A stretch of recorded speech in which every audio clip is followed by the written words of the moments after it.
Hey guys, welcome back to the channel, and in this video I'm going to be showing you, I'm going to be talking about 4 common safety sensor problems as to why your garage door might not be closing, and I'm just going to give you a few tips on how to fix it. So if your garage door is doing this when you go to hit the button, sometimes the light will flash like this, sometimes you won't get anything out of it at all, sometimes it'll go down a couple inches and then just go right back up. But either way, if your garage door is not closing, this video is for you. First thing to know is if you are having problems and you absolutely need to get your door closed, what you can do is you can come over here and hold this wall button.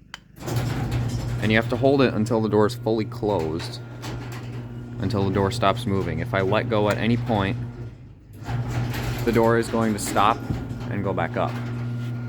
So you have to hold that for the full travel of the door. Now the first and most common thing to look for, well, first you need to find your sensors. Where they should be is near the bottom of the door on each side. What you want to look for is make sure each one has a solid light. See, that light is on solid. However, this one is not. This one is flashing. Some openers, the light will just be completely off, which makes those ones a little bit harder to diagnose sometimes.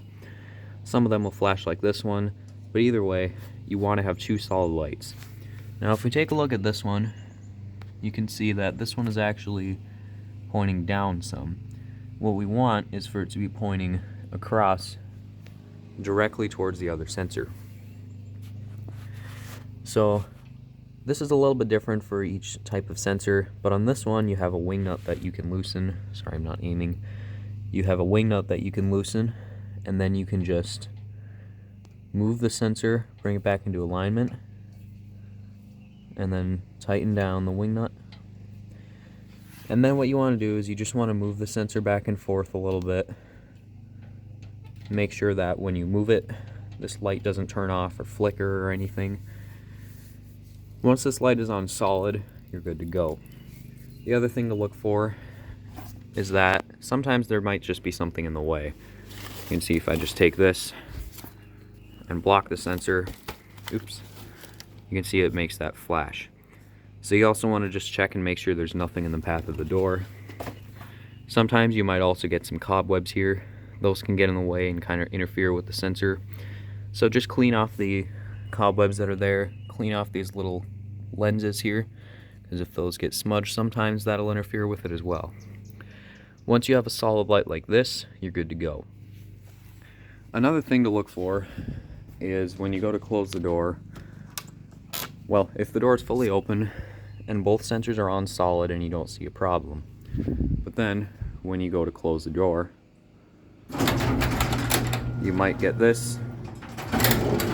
It just stops and bounces right back up at the exact same point every time.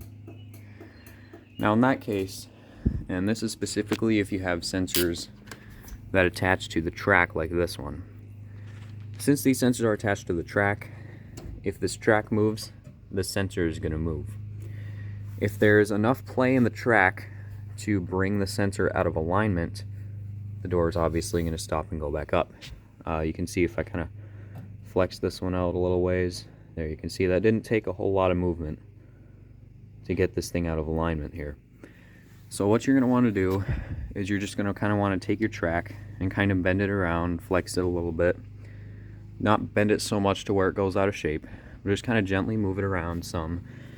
And when you're doing that, watch your sensor. If at any point you see the light flicker or start to flash, then that means that, that means something is wrong here. You're going to want to make sure that all of your bolts are tight. You're going to want to make sure the tracks are adjusted correctly. They're even with the door. These ones are riveted in, but most models will have bolts here that you can adjust the track inward or outward as you need to. And they will all have brackets like this that you can move them this way and that way if you need to. And again, once you've re-secured your track, just flex it around a little bit. Make sure that the sensors stay in line and that it doesn't flicker at all. So another thing you're going to want to look at on your sensors, if you've already checked those two items off your list, the next thing to look for is wiring. So all sensors are going to have just little thin strands of wire that run all the way from the sensors to the garage door opener.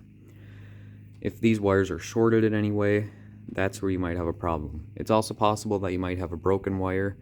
If you have a broken wire, all you need to do is just splice it together again. But what you're going to want to do is you're going to want to just follow your wire and look at all of your staple points. If these staples are pinching the wires and cutting through the insulation, that can short the wires and that can cause the sensors to not work. So if you see a staple that appears to be really tight and pushing in to the wires, you're just going to want to take that staple off. If you see that it's broken through the insulation, you can just cut out a little section of wire and replace it, and just use electrical tape or something to secure the connections. You're just going to want to follow it all the way up and around. The other thing you're going to want to look for is on your wiring connections at the garage door opener. And actually, let me open up this door so you can maybe get a little bit better lighting. So, I guess I'll wait for this to open so you can hear me a little better.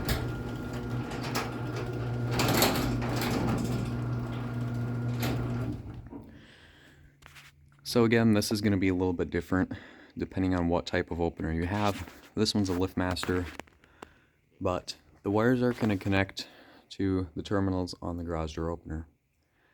Now, on this particular model, the sensors have, let me come over here to the wires and show you.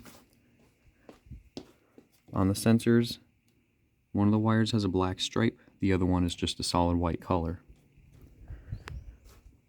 On the opener, if you take a look at the back, we have a gray terminal and a white terminal right next to each other.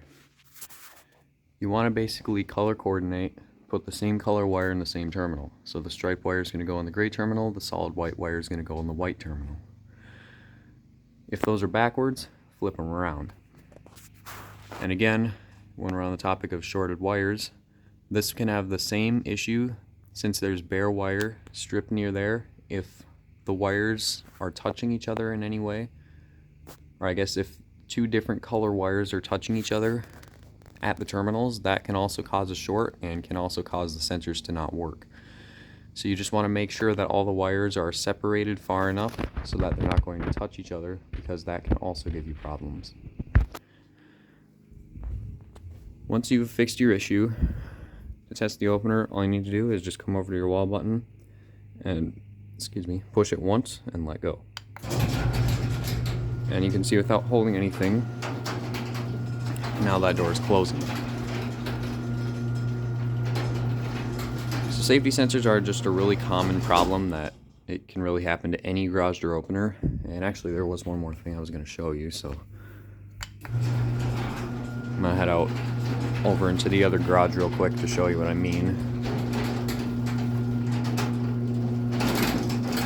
Oh yeah, and it is also possible that if your sensor is just flashing consistently and it is lined up with the other sensor on that side, if the sun is shining directly into the sensor, that can actually give you some problems. Well, if the sun is shining directly into the receiving eye lens, which on most openers it's going to be the one with the green light. If that's happening, and it's only at like certain time periods of day, what you're going to want to do is you're just going to want to switch the sending and receiving eyes. So put this one on the other side and then put the sensor that's on that side over here, and in most cases that will solve your issue. Now I'm just going to head over to the other garage here and I'm going to show you another common problem, which this next one is mostly just a tip for when you're installing openers. Hold on, let me head over there. So if you're in a garage and you're installing two garage door openers, you're going to want to do this to avoid getting any sensor interference. Now this here is actually an example of what you shouldn't do. If you have two garage doors, you want to put the same color LED sensor next to each other.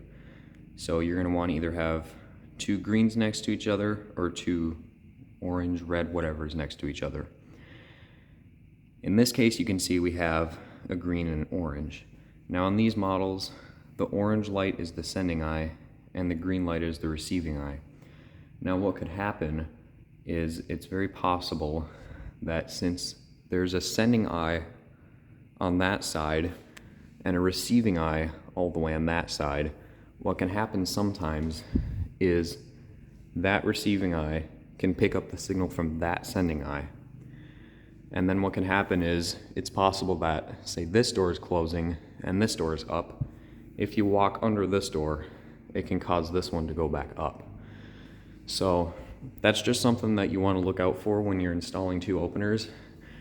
It doesn't really matter which color sensor you put in the middle. You just want to match the same color to the same side.